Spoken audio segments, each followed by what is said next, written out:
Gas cutter काटी ATM रु टंका लुट प्रमाण नष्ट पाई पेट्रोल पकाई भी जालीदेले। ढेंकानाल सदर थाना अंतर्गत पंचुपट्टी निकट में एभली घटना देखा मिली। गतकाली विलंबित राति लुट होईछि।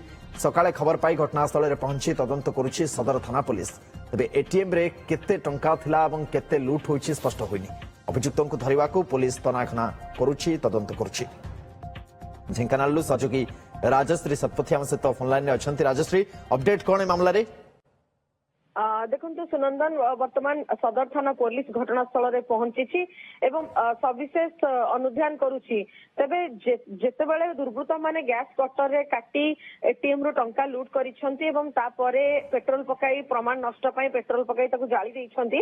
तो सेतिकी सुधा प्रकृत रे एटीएम रे केते टंका थिला एवं केते टंका लूट होईछि ताहार मध्य एक तदंत जारी रहिछि जे प्रकृत रे केते टंका एटीएम रु लूट होईछि। तो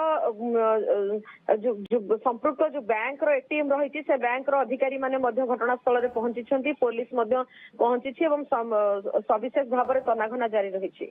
सुनंदा, निश्चय काली घटना बाबद चाहिए विस्तृत भाव में जे केते बड़ पाखापाखि समय थिला एवं केमती ये घटना को रूप देथिले?